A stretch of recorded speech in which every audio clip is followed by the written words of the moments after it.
Hello. It's great to have you here. Welcome to another practical class of the ERP Havieri.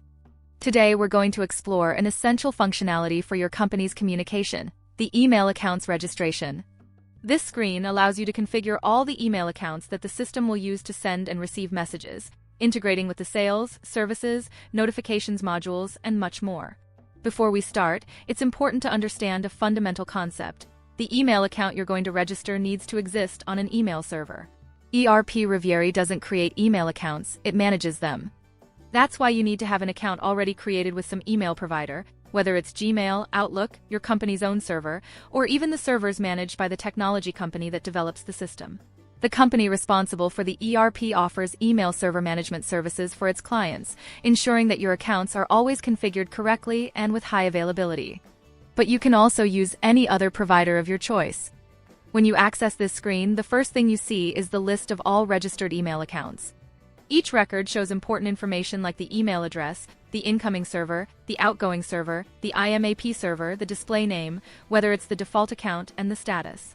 To start a new registration, you click on the Register tab. Here we have a form with all the necessary fields to configure an email account correctly. The first field is the display name. This is the name that will appear in the From field when you send emails through the system. It can be your company name, the department name, or even a specific attendance name. Next, we have the email field, where you enter the complete account address like contact@yourdomain.com.br or sales@company.com.br. Now let's talk about the more technical fields, but which are fundamental for the account to work correctly. The inbox field or incoming server is where you configure the server address that will receive the emails. It's usually something like mail.yourdomain.com.br or, in the case of Gmail, imap.gmail.com. The SMTP field is the outgoing server, responsible for sending emails. It's through it that the system will trigger notifications, send invoices by email, and communicate with your customers. The IMAP field is the incoming protocol server, which allows accessing emails directly from the server. Many providers offer this option for real-time synchronization. And the password field, where you enter the email account password. It's important to remember that this password must be the same one you use to access the account with the provider. We also have the option to set this account as default. This means that when the system needs to send an email and you don't specify which account to use, it will automatically use the account marked as default. This is very useful to ensure all communications come from a main address. The company field allows you to link the email account to a specific company. This is especially useful for those who work with multiple companies in the same system, allowing each company to have its own configured email accounts. And the status, where you can activate or deactivate the account. If you deactivate it, the system won't use that account to send or receive emails. Now, I'll explain how this integrates with your company's day-to-day operations. When a customer places an order, the system can automatically send the order confirmation by email. When an invoice is issued, it can be sent by email to the customer. When a service is scheduled, the customer receives a notification. All these communications use the email accounts you registered here. That's why it's so important to configure every detail correctly. And here's a special highlight: the integration with the servers managed by the technology company.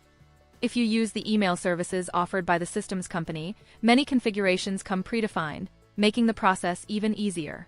Just enter the email address and password, and the system automatically identifies the correct server configurations.